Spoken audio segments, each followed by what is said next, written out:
Hello friends, welcome to our YouTube channel Sandeep Naseer. जैसा कि हमने बोला था कि हम मैथ के ऊपर भी अपना कंटेंट लेके आएंगे, तो आज हाजिर हैं हम। टॉपिक का नेम है परसेंटेज, और इसमें हम बात करेंगे उन सभी टाइप के क्वेश्चंस की जो नॉर्मली एग्ज़ाम्स में पूछे जाते हैं। तो पहले तो ये देखते हैं कि प्रतिशत है वो होता क्या है। तो प्रतिशत है, प्रति मीन्स प्रत्येक, और शत 100 पर, यानी कि जो प्रत्येक 100 पर होता है उसे प्रतिशत कहते हैं। इसके बाद में अब हम बिना टाइम वेस्ट किए डायरेक्ट क्वेश्चंस देखते हैं। इसमें फर्स्ट क्वेश्चन है 600 का 20% कितना होगा। तो 600 का मीन्स मल्टीप्लाई गुणा 20%, 20/100, तो ये आ गया 120। ओके। इसी में नेक्स्ट क्वेश्चन है किसी संख्या का 16 सही 2/3% 40 है, तो उसी संख्या का 25% कितना होगा। इस क्वेश्चन को हम दो तरीके से कर सकते हैं। मान लिया वो संख्या x है, तो x का मीन्स हमने अभी बताया गुणा 16 सही 2/3% इज इक्वल टू बराबर है 40 के, क्वेश्चन में दे रखा है। और x वो संख्या मानी गुणा 25%, ये हमें निकालना है। इन दोनों चीज़ से हमारे पास इस इक्वेशन से x की वैल्यू आ जाएगी, उसको यहाँ पुट करेंगे तो ये आ जाएगा। ठीक है। दूसरा इसका जो है वो है कि 16 सही 2/3% इक्वल है बराबर है 40 के। इसको सोल्व करेंगे, 16 × 48 और 2 50/3% बराबर है 40 के। 1% होगा, ये ऊपर जाके मल्टीप्लाई होगा 40 × 3/50 के, और 25% है वो होगा 40 × 3/50 गुणा में 25, तो 25 दूनी 50, 2 से 20 पे 40, 20 तिया 60, ये हमारा आ गया आंसर। तो ये दूसरा टाइप था। अब चलते हैं थर्ड टाइप के क्वेश्चन पे। हमारा थर्ड क्वेश्चन है वो है चावल के मूल्य में 20% की वृद्धि हो जाने पर खपत 10% कम हो जाती है, तो खर्च पर कितना % प्रभाव पड़ेगा। तो इनके लिए एक सीधा सा फॉर्मूला है। एक तो फॉर्मूला है +-x +-y +-xy divided by 100। इसमें अगर हम पुट करेंगे x हमने माना जो वृद्धि हो रही है 20% माइनस खपत 10% कम हो रही है -10 माइनस xy 20 × 10/100। तो जब हम इसको सॉल्व करेंगे तो 20 में से 10 गए 10, 10 में से 2 गए 8%। इसी का एक दूसरा ये है बाई फॉर्मूला। दूसरे तरीके से हम करेंगे तो देखिए 20% की वैल्यू आई हमारे पास 2/10, यानी कि 10 पे 2 की वृद्धि हो रही है। यहाँ पे हम निकालेंगे 10% की कमी, तो 10% इज इक्वल टू 1/10, यानी कि 10 पे 1 की कमी हो रही है। 10 पे 2 की वृद्धि हो रही है तो 12, 10 पे 1 की कमी हो रही है तो 10 में से 1 गया 9। मल्टीप्लाई करेंगे, कुल खर्च 100, यहाँ पे 12 ने में 108, तो यहाँ से भी कितने की 8% की वृद्धि आई, तो खर्च पर 8% का प्रभाव पड़ेगा। अब चलते हैं 4 टाइप क्वेश्चन पे। तो नेक्स्ट क्वेश्चन है आयत की लंबाई 20% बढ़ा दी जाए और चौड़ाई 10% बढ़ा दी जाए, तो क्षेत्रफल पर क्या प्रभाव पड़ेगा। तो 20%, यहाँ पे 20% का मतलब 2/10, ये इंक्रीमेंट है, और चौड़ाई 10% बढ़ा दी जाए तो ये आ गया, ये भी इंक्रीमेंट है। तो क्षेत्रफल पर क्या प्रभाव पड़ेगा। मान लिया 10 था तो वो 12, क्योंकि इंक्रीमेंट हो रहा है लंबाई में भी और चौड़ाई में भी 1 का हो रहा है, तो ये 10 10 जा 100, और 12 11 से गुणा करेंगे तो 1 2 एक एकम एक, एक दुआ दो, दो और एक तीन, एक एकम एक। कितना इंक्रीमेंट हुआ? 32 का। तो यानी कि 32% का क्षेत्रफल पर प्रभाव पड़ेगा अगर लंबाई 20% और चौड़ाई 10% बढ़ा दी जाए तो। ये निकालेंगे।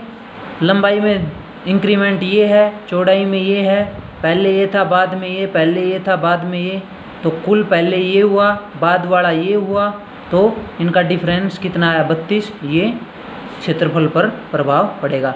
अब चलते हैं 5th क्वेश्चन के ऊपर। नेक्स्ट हमारा जो क्वेश्चन है वो है, एक वर्ग की भुजा को 25% बढ़ा दिया जाए तो क्षेत्रफल पर क्या प्रभाव पड़ेगा? तो इस क्वेश्चन को हम करेंगे 25% बढ़ा दिया जाए। 25% का मतलब 1/4। तो पहले ये क्या होता है? वर्ग का क्षेत्रफल तो हमें पता है, भुजा का स्क्वायर, ठीक है। पहले 4 थी, उसके बाद में 25% बढ़ा दिया तो 5, फिर 4 थी क्योंकि भुजा का स्क्वायर होता है 5, तो ये कितना हो गया? 16, और ये कितना हुआ? मल्टीप्लाई करेंगे 25। डिफरेंस क्या है इनका? अंतर 9 का। 9 का अंतर आया पुराने और नए में, जबकि 25% इंक्रीज करने पे। ये एक भुजा थी, ये दूसरी भुजा थी, एक इंक्रीमेंट हुआ क्योंकि 25% का इंक्रीमेंट करने पे, तो ये अंतर आया 9। किसके रेस्पेक्ट में? पुराने वाले उसकी में, क्षेत्रफल में, इनटू 100। इसको हम सोल्व करेंगे, तो इसको जो सोल्व करेंगे वो हमारा आंसर आएगा। इसी का जो दूसरा मेथड था बाय फॉर्मूला, वो हमारा क्या था?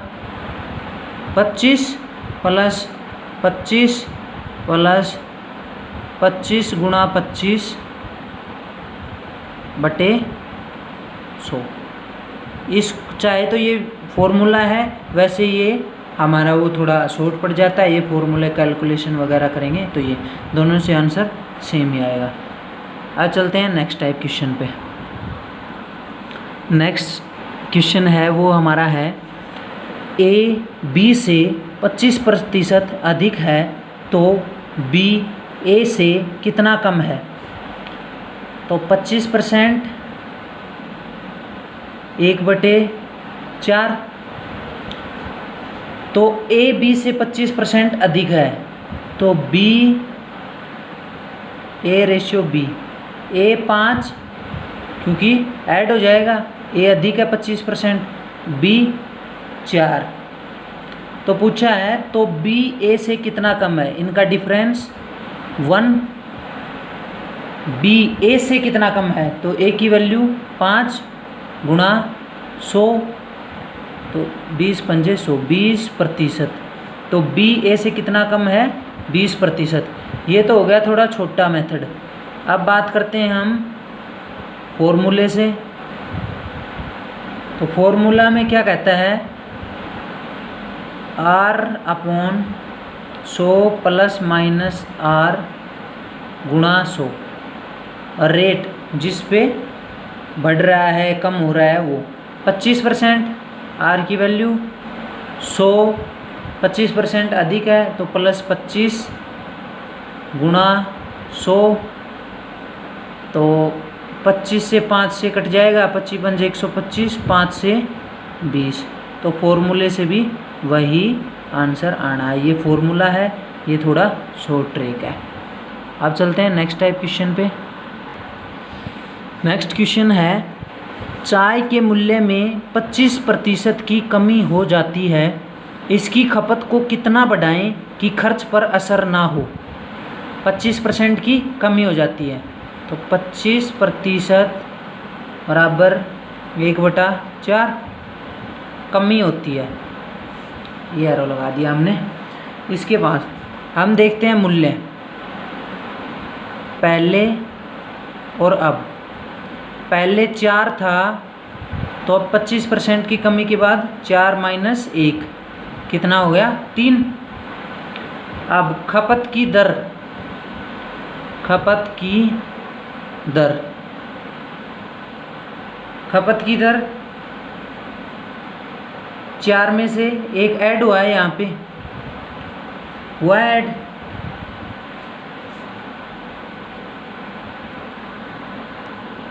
पहले जो मूल्य था वो 4 था, अब 3 हो गया, और अब मूल्य है वो 3 है।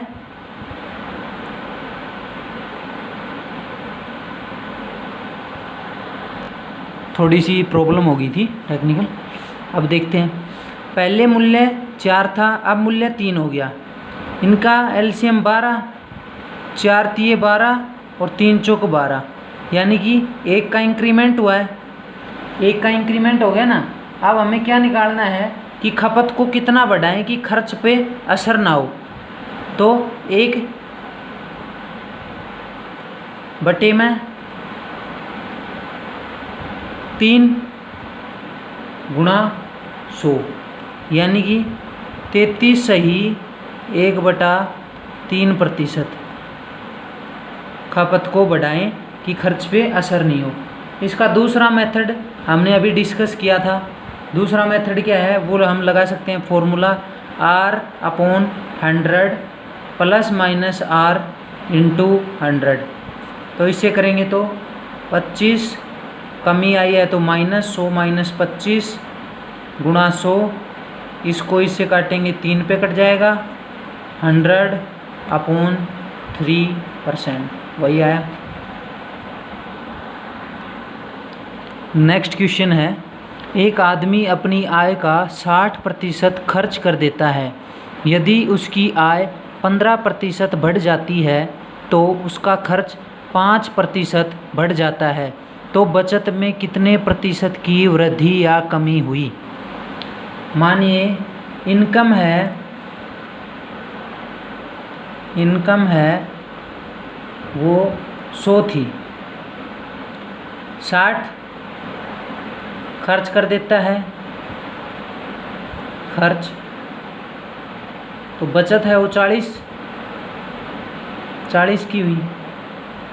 उसके बाद में क्या कहता है, यदि उसकी आय 15% बढ़ जाती है, 100 से मान लिया ये होगी 115, तो तो उसका खर्च 5% बढ़ जाता है, तो इसके बाद उसका खर्च है वो कितना बढ़ जाता है 5%, तो खर्च कितना हो गया 65, तो बचत कितनी होगी,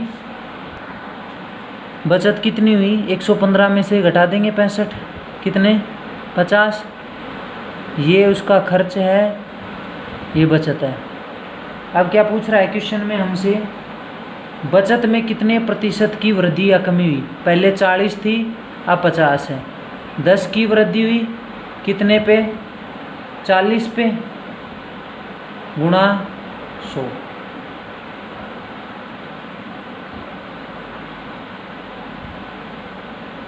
%25 की वृद्धि हुई। ठीक है, तो ये हो गया। नेक्स्ट क्वेश्चन है, एक शहर की जनसंख्या 8000 है। पहले साल यह 10% बढ़ती है, दूसरे साल 20%, तो 2 साल बाद शहर की जनसंख्या होगी। 10% बढ़ती है यानी कि 10 पे 1, 20% की वैल्यू 2/10 इंक्रीज हो रही है। अब देखना 10 थी 11 अगले साल, फिर 10 थी 20% इंक्रीज हुई तो 12, इनका मल्टीप्लाई करेंगे 100, इनका करेंगे 2 1 जा 2, 2 1 जा 2, 1 1 जा 1, 2 और 1 3, 132। ठीक है, हमें दे रखी है शहर की जनसंख्या 8000 है, यानी कि इसकी वैल्यू है वो कितनी है 8000, तो कितने से मल्टीप्लाई करेंगे 80 से, जब भी तो 8000 आएगा। तो यहाँ पे 80 से, ये है पहले की इंक्रीमेंट, वृद्धि से पहले की 8000 थी, तो 100x वैल्यू 80 से करेंगे तभी आएगा। इधर 80 से करेंगे तो 8 दूनी 16, 1 8 या 24, 25, 2 8 8 और 2 10, 10,560। तो वृद्धि के बाद की जो जनसंख्या है वो आएगी 10,560 2 साल के बाद। नेक्स्ट क्वेश्चन है वो है शहर की जनसंख्या 10% बढ़ जाती है, दूसरे साल 20% बढ़ जाती है, 2 साल बाद शहर की जनसंख्या 26,400 हो जाती है, तो वर्तमान में जनसंख्या कितनी है। 10% बढ़ती है मीन्स 1/10, दूसरे साल 20%, 2/10, 10 थी पहले साल हो गई 11, मान लिया 10 थी, दूसरे साल के बाद वृद्धि के बाद हो गई 12, मल्टीप्लाई करेंगे 100, इसको मल्टीप्लाई करेंगे 1 2 3 1 132। अब हमें दे रखा है 2 साल बाद शहर की जनसंख्या, ये बाद वाली है ये पहले वाली। 2 साल बाद शहर की जनसंख्या कितनी होगी 26,400। तो इसको निकालेंगे कितने से हुआ है, तो 132 x = 26,400 132 x। तो x की वैल्यू इज डिवाइडेड बाई 32, तो ये कट जाएगा।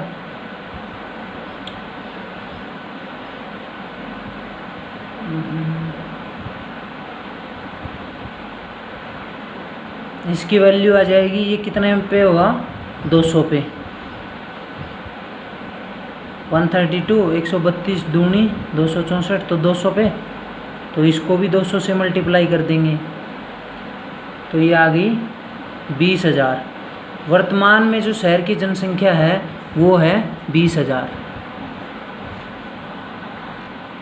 नेक्स्ट क्वेश्चन है वो है एक आदमी अपनी आय का 20% भोजन पर, 10% किराए पर, 20% दवा पर, 25% अन्य पर खर्च करता है। यदि उसकी बचत 4,000 है तो आय कितनी है। तो इस क्वेश्चन को हम कैसे करेंगे, कुल खर्च देखते हैं हम। कुल खर्च